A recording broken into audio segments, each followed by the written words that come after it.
Before we get to this week's episode of Business Over a Brew, let me tell you about my friends at Roberts Motors. You know, one of our favorite episodes here on the show was when we had a chance to sit down with Sam and John Roberts. If you haven't had a chance to watch that episode, go back and take a look at it. It's great to see the interaction between not only two business partners, but of course father and son as well.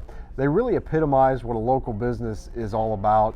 Number one, doing business the right way, giving back to the community. If you have a chance, you may not buy a car from there, but at least give them the opportunity. Shop robertsmotors.com. You get more at Roberts Motors Ford. More selection, more value. Each vehicle they sell comes with the Roberts Rewards Value Package, which includes oil changes for 2 years, loaner cars, car washes, and much more. Get more at Roberts Motors Ford. Check them out at robertsmotors.com. Now enjoy this week's episode of Business Over a Brew. Welcome to Business Over a Brew, the show where we talk business with some of the Riverbend's most interesting and influential business leaders, all while enjoying a nice brew from the Great Rivers Tap and Grill inside the Best Western Premier Hotel in Alton. Today we'll talk with Barry Macias with Macias Insurance. We'll discuss his many years in the insurance industry, his involvement in the Riverbend community, and what it was like to get through a tough first 5 years in the business. So let's get to it. It's the Business Over a Brew podcast from the Great Rivers Tap and Grill inside the Best Western Premier Hotel in Alton. Welcome to Business Over a Brew. Pleased to be joined in this episode by Barry Macias. Barry, thanks for coming on. Appreciate it. Thank you for having me. Thank you for having me. Well, we always start with our guests. Just tell us a little bit about yourself and where'd you grow up and kind of the Barry Macias story. In a nutshell. Yes. Okay, yeah, I'm an Altonian. As a child, I went through the Alton system, the Alton School District, and went away to college in Jacksonville and went to Illinois College, and then that's a great school. That's where I went to school. Is that where you went to school? That? Yeah. I see Blue 82. Boys. Yeah, 82 to 86. And then left and moved to, out of college, moved to Springfield. Did 5 years. I've been in insurance for 33 years and did 5 years up there with the Department of Insurance and had a great job. I always laugh that if I had stayed there, I would be retired. So I didn't. Met my wife, who was an Altonian, Maria, and moved back to town. Did 5 years with an insurance carrier in St. Louis. So I had 10 there, and then I've had my own business for 23 years. I was going to say, but you decided to open your own business, so I you did. never get to retire. I decided to. Which it's got its great advantages. The hard part of the job are the hours. A lot of time. It's a 7-day job, which I bought into and have done that for 23 years now. One of the advantages would be I get some time if I need to. I've got a cross-country meet tomorrow that I'm going to sneak away and watch, and I own it. So I've got 3 kids, Sophia and Ari and Alex, and Sophia and Ari will not be coming in. They've already chosen their career paths, and they're doing not going to do insurance. No, medical, both of them, and then Alex is an 8th grader, so I still could have one. One of the pros of it, I think, is, and I've kind of been like you, done the salaried work for a company role and then the run your business role, and yes, there's cons, and it's one thing is it really never leaves your mind. You're always thinking about it. It does. But there is something that I think just salaried employees don't consider is that you're excited for it. It's a passion. It's what you have to have. Right. As a self-employed business owner, you have to be passionate about it, and you're giving something back. I always say I'm keeping, I got to stop and think, 7 people on the payroll, 7 people on the payroll in their communities. And I've got an office, and I told you, in Jerseyville and Hardin and Godfrey. So in Hardin, Illinois, I employ 2 people. So it's a small community, and that I get great reward from that. And the employee that I have over there is able to work at home in their community, and she was driving to St. Louis, and so those are the things, just what I'm able to give back. And working with people that, clients that you probably grew up with, and kind of that small town, hometown feel too. Yeah, I do. It's funny for me because at 23 years, I got a lot of people that I brought on the agency as far as customers, and I get opportunities from that. So just had one today from Chicago. So it kind of feeds on itself, and it takes a few years to get to that place. It probably 7 to 10 years to get to where I could feel comfortable at night and not have to worry about whether I keep the doors open. Let's talk about the struggle of those first few years, because there's very few people that open the doors and business just flies in. Sure. Were there moments where you thought, I don't know? For me, the great blessing was I had 10 years of experience in the field. So when I started to go out and sell the product, I knew what I was selling, right. And I felt comfortable with that, and I could hopefully show that confidence to the customer. But I always said fear, and I still say fear is a great motivator. And if you kind of think you're going to be poor for a while, then you can accept that and get excited to get up and work. But yeah, it was, and my wife was, I had moved back to the town when I started my business, and she stayed home. And at the time we had one child, now I have the 3 kids, and we just grinded it out. And I think a lot of times, Nick, people will say those were the fun years. They're all fun, but those were fun because we were really we were nickel and diming each day. Yeah, and you can look back on it with a real sense of pride. With reward now. Yeah, I didn't feel like making that last call of the day, but needed to, and I did, and this is where it led me. And it's been that way. I can remember days in Jerseyville in the late 90s where I would always say, boy, I like Thursdays, because for some reason people don't want to talk about insurance on Thursday. And I'd get I call my homework done and get caught up, and those days are gone. We're busy all the time. And I've got seasoned staff, which is a great thing. 17 years, 18 years, 30 years, and so it's a great advantage for me. But in the early days, it was me, start to finish. Right. Application, signature, processing the policy and everything. It was me and my wife, and that was it. So I joked with your office staff the other day. They told me you were in a meeting when I called, and I said, "Is that code for he's out jogging?" Or because I often see you'll be running on your lunch hour. I try to. I know exercise and fitness is a big part of your routine. It has to be. I had a hip replacement in November of 19. And I had just run it down, wore it down. And so when I got into recovery in March of 20, I've gotten back into it. But I don't have hobbies. I go to work, I take care of my kids and manage the business. And so that hour that I can break away and go run or do some exercise, and it's good. So we had Matt Waters on before you came on, and we were talking about too. And you look fit, so we're probably all doing the same thing, right? Right? Yeah. Well, it's kind of that just outlet, that release. So, absolutely. For me, it's there's nobody in my head time. Sure. There's no kids around. It's just me. And that's something you need, I think, as part of your daily routine. At least I do. Sure. So we were talking about just the impact of sports. Were athletics a big part of your life growing up? Well, my parents were both educators. So my dad coached and taught in the Alton school system, coached football, and he coached me in baseball. So I played baseball in high school, and I played 2 years at Illinois College, and realized it wasn't going to bring anything, and I quit after my sophomore year, and then I played football with him. He was an assistant. So yeah, it was a big part. I had 4 boys in my family. And we were talking in those days, everybody played football, baseball, and basketball, and we had four boys playing football. So that's kind of the environment that we grew up in, and so yeah, it was good. So you kind of grew up around education, and you've been on the Alton School Board for 11 years. What got you involved in that?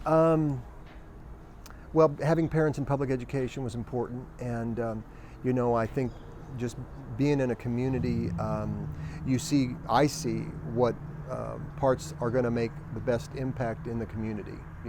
A good, strong government and a good, strong educational system. And so I had been approached, and I had that thought. I don't remember the year now, 12 years ago, because my renewal will come up next April. My 3-year term, my third 4-year term will come up, and I just wanted to be active.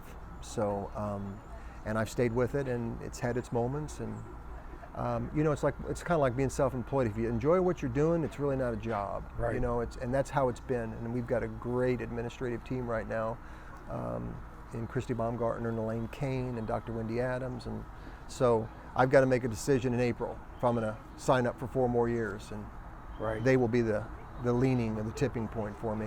And you've been on it for a while, but probably no time crazier than the Crazy. last 5 months. Crazy, yeah. Trying to deal with those decisions during the COVID-19 pandemic. And what I learned early on the board is that the saying goes that we manage the superintendent. That is our job description. We manage Christie, and from that we get a lot of impact calls from the community, and you got to have somebody good in the seat. And Mark Capel, we talked about, was great in the seat. Dr. Ken Spells was great in the seat. I was under the David Elson administration. He was good in that seat, but we just support him. And Christie and those guys have done a nice job. I don't know if there's a perfect answer to this, as far as in school or out of school, hybrid arrangements. Right. I think they're erring on the side of caution. We talked about we are going to go back here the October 19th, but we just try to guide them, And the Alton School District is a different ball game than any of the other districts around because of its size. Its size, yeah. And I've got the office in Hardin, so I have a staff over there, and I think they're looking at closing a little bit now just because they've got a spike. But I would imagine that the community is 1,000 people, so I can't imagine how big the school would be, 100 or 2. And yeah, it's different. Alton's it's a big district. Right. Big district. So one of the questions I like to ask everybody is just a little bit about your daily routine. What's your day look like? Daily? Yes. So we talked about regular we talked about possible, exercise. so. Yeah. So I start up and I meet a guy and go to the health club at 5:30, and it's a fun little routine. Local guy, and we do an exercise routine, and that probably carries me up until the morning. I like to get home and have breakfast with my son, who's the only one home. My daughter's graduated from college, and my other son's a senior. So we hang out with my little COVID son, who goes up into his bedroom and closes the door at 8 o'clock, and then I go into the day, and a lot of times I'll start a second exercise at lunch. I'll get my miles in on running, and so then I'm moving all the time. I set designated days in Jerseyville and Hardin, and then if I'm in those offices, I'll come back and kind of wind up the day in Godfrey. So it's usually 6:30 or 7. They all know the routine. My family. When I come home at 5:30, they're like, "What are you doing?" They're right. Yeah. I said, "I'm not ready for you to be I here yet." didn't want to do insurance today, is what I tell them. But so it's pretty much that. Well, you're not in the Nick Darr and Matt Waters club of 4 kids, but talking Do you about have 4? We both have 4. I didn't realize Matt had 4. We just talked about my son races cross country, and so I'm seeing Matt's kids in the circuit, the running circuit. Right. So your question is, how do you balance being a father of 3 and a good husband with also running a business? Yeah, good question. My oldest, Sophia, she'll be 24 in October, and so she's a little older. She graduated from Alabama, and now she's working on a bachelor's in nursing from Barnes, and my son is a senior, so he's over in Indiana, at Southern Indiana. He runs cross country, and so you make sure you're providing on that level, and that's been it's not an easy financial task, and so then my Alex is home, and like I said, I'll get up and I want to do a breakfast with him because I know a lot of times I won't be doing a dinner, and I just make sure I'm doing that. A lot of times I'll bring stuff home from work and work in the evening, and then I try to designate a little time on the weekends to be in the building. So usually till 12 on Saturdays, but you just find a way. I grew up with great parents, and there was the motivation. You probably know this, I'm sure, with children. I mean, that's the number one priority, is take care of your family. So, and that's what I think the good folks have done.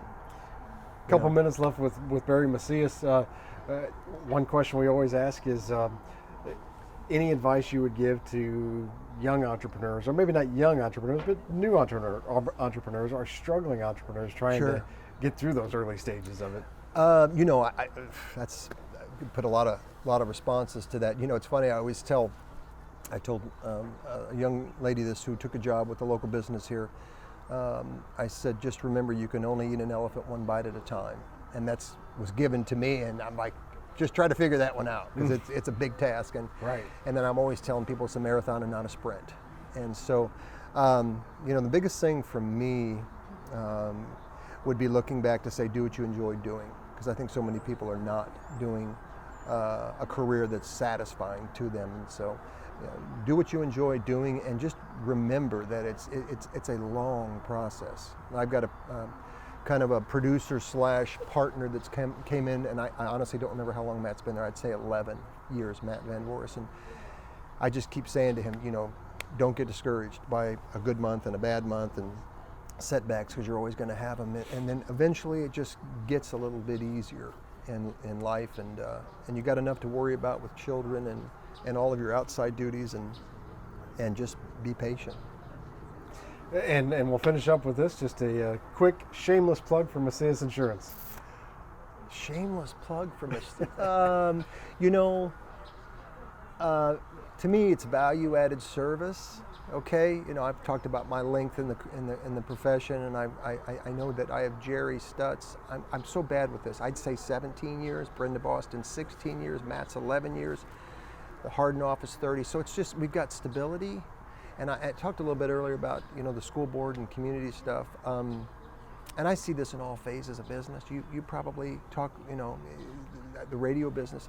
If we don't service the local business community in all restaurant, everything, the money goes away from the people working for those businesses. My staff, the restaurant staff. If people are buying through Amazon and buying their insurance from Geico, you are taking money away from families. And I think that we offer a really good serviced product, and I'm proud of it. So. Well, I say this to almost everybody that comes on, and I sincerely mean it, because it's what small business is all about. No really doubt. is. Thank you for everything you do for the community. You as well. Because you're out there and you're on the school board, and you're doing things in the community. Yeah. And that's why there's so much benefit in supporting small business. It is, and it's almost like a self-feeding arrangement. We're all trying to take care of each other. Right. And I, with all it was different when I started in this business. I would say it was onion paper. That's how we functioned, and we were profitable and made money. And then automation has kind of set us in a different path. And I think this next generation of young persons, we're going to have to keep them focused on not just clicking a button and doing whatever needs they need to get done through the internet. Right, but interacting. with Exactly. It's tough. Yeah. We got a tough task ahead of us. We do. So, well, Barry, thanks for coming on the show. Appreciate it. Always nice to visit with you. Nice Thank to you. visit with you. Appreciate you having me.